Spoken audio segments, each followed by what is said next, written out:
Joy Crizildaa and Madhampatty Rangarajan. Actually இந்த கேஸ்ல என்னதான் நடக்குது? இந்த கேஸில் பொறுத்த வரைக்கும் இன்னைக்கு இப்போ வந்த ப்ரெஸ் மீட் பொறுத்த வரைக்கும் பார்த்தோம் அப்படின்னா, அவங்க மகளிர் ஆணையத்தில் ஒரு கம்ப்ளைண்ட் கொடுக்க போயிருக்காங்க. அதில் என்ன ஸ்டேட் பண்ணியிருக்காங்க அப்படின்னா, கிட்டத்தட்ட நாங்கள் இந்த கமிஷன் ஆஃபீஸில் கம்ப்ளைண்ட் ரெஜிஸ்டர் பண்ணி 1.5 மாதம் ஆச்சு.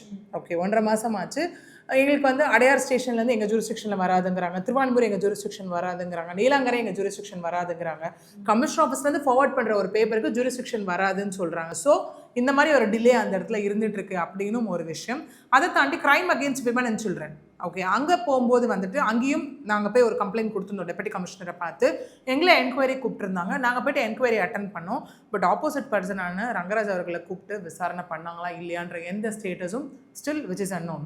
ஓகே, அந்த மாதிரியான விஷயங்கள் சொல்லியிருப்பாங்க. இதுக்கு முன்னாடி ஜாய் கிறிசல்டா அவங்க வந்து ஒரு இன்டர்வியூ கொடுக்கும்போது இந்த மாதிரி 2 வருடங்களாக வந்துட்டு நாங்கள் கல்யாணம் பண்ணி வாழ்ந்துட்டு வரோம், ஃபர்ஸ்ட் ஒய்ஃப் கூட ஜுடிஷியல் செப்பரேஷனில் இருக்கேன்னு சொல்லி தான் அவர் என்னை கல்யாணம் பண்ணிக்கிட்டாரு.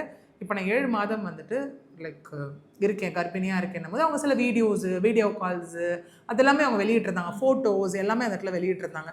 ஆல் ஆஃப் அ சடன் அவர் வரவே இல்லை. ஒரு கட்டத்துக்கு அப்புறம் அவர் என்னால் ரீச் பண்ணவே முடியல. அதுக்கப்புறம் தான் எனக்கு இது புரிய வந்தது அப்படின்னு சொல்லி அவங்க அதை சொல்லியிருப்பாங்க. ப்ளஸ் இன்றைக்கி ப்ரெஸ் மீட்லேயும் ஒரு விஷயம் சொல்லியிருப்பாங்க, எனக்கு என் குழந்தைக்கும் ஏதாவது ஆச்சுன்னா லைக் அவர் தான் பொறுப்பு அப்படிங்கிற மாதிரியும். உங்களை யாராவது அப்ரோச் பண்ணாங்களான்னு கேட்கும்போது எஸ் என்ன அவங்க அப்ரோச் பண்ணாங்க, என்ன சொன்னாங்கன்னு கேட்குறப்போ இல்லை அதை நான் நீதிமன்றத்தில் சொல்லிக்கிறேன் அப்படின்ற விஷயமா இருக்கட்டும், இல்லை குழந்தை வந்து பிறந்து வரும்போது தெரியும் யார் என்று அப்படிங்கிற மாதிரியான பல விஷயங்கள் ப்ரெஸ் மீட்டில் வந்து அவங்க சொல்லிக்கிட்டே தான் இருக்காங்க.